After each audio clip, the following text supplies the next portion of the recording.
Em 2002, uma jovem ajudou a planejar a morte dos próprios pais dentro de casa. Acusada de ter participado da morte dos pais em outubro de 2002. Esse caso chocou o país inteiro e parecia ter um fim claro: investigação, julgamento e prisão.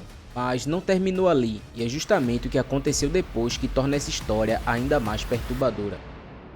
O nome dela é Suzanne von Richthofen. Na época tinha 18 anos, estudava direito e vivia em uma família estruturada. Nada indicava o que estava por vir. Ainda assim, decidiu, junto com o namorado Daniel Cravinhos e o irmão dele Christian, executar um plano que não teve nada de impulsivo. Na madrugada de 31 de outubro de 2002, Suzanne saiu de casa com o namorado para criar um álibi, caso a culpa um dia recaíssem sobre eles. Enquanto isso, Daniel e Christian retornaram, entraram sem dificuldade e subiram até o quarto onde os pais dormiam. O ataque foi direto e violento, sem qualquer chance de defesa.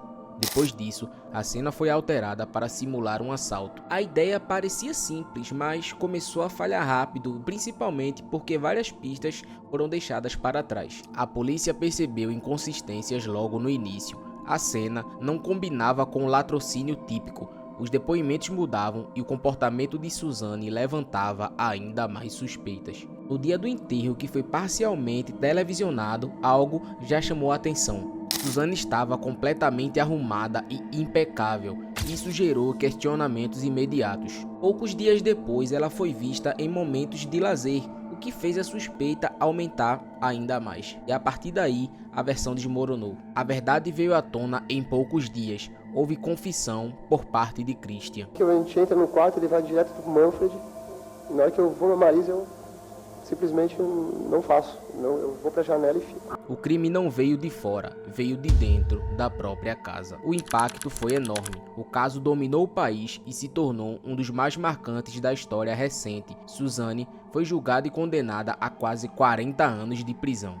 Parecia o fim da história, mas não foi. Com o passar dos anos, o caso nunca desapareceu completamente. Ela voltava de tempos em tempos, primeiro em reportagens, depois em programas de TV, até que entrou de vez na lógica da internet. E foi aí que tudo mudou. A história deixou de ser apenas um caso criminal e passou a ser tratada como conteúdo. Vieram filmes, séries e documentários. O público não apenas lembrava do caso, mas passou a consumir versões dele. E isso gerou algo constante: a audiência. E a audiência gera dinheiro. Um dos pontos mais polêmicos é que a própria Suzanne passou a participar desse processo. Estima-se que ela tenha recebido cerca de R$500 mil para contar sua versão em um documentário produzido pela Netflix. R$500 mil para contar uma história que ela mesma ajudou a construir.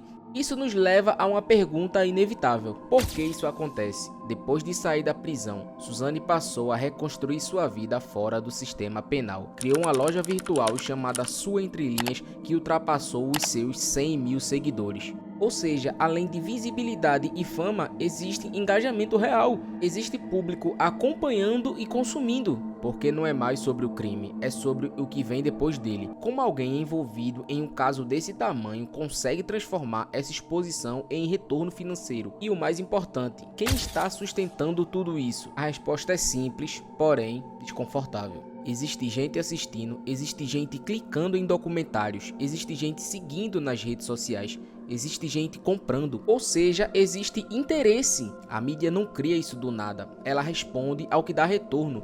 E esse tipo de história prende atenção, gera curiosidade e mantém as pessoas assistindo. E isso transforma algo grave em algo totalmente lucrativo. E existe um outro lado da história que quase não aparece. Andreas von Richthofen, irmão de Suzanne, vive longe da exposição, carregando as consequências de tudo o que aconteceu. Enquanto isso, quem esteve diretamente envolvida no crime reconstrói a vida financeira com base na atenção gerada por essa mesma história. E isso não é coincidência, é consequência da audiência. Se não tivesse público, não teria documentário. Se não tivesse interesse, não teria pagamento. Se não tivesse seguidores, não existia uma loja com mais de 100 mil pessoas acompanhando. No final, a lógica é direta. O crime aconteceu uma vez, mas o conteúdo gerado por ele continua até hoje. Isso nos leva a uma pergunta inevitável: histórias como essa continuam sendo contadas porque precisam ser entendidas ou simplesmente porque dão dinheiro? Porque no fim o crime acabou, mas tudo que veio depois dele ainda continua acontecendo. Agora eu quero saber a sua opinião. Você acha que esse tipo de história ainda deveria receber esse nível de atenção ou que já passou dos limites? Comenta aqui embaixo o que você achou. Tamo junto e nos vemos no próximo vídeo.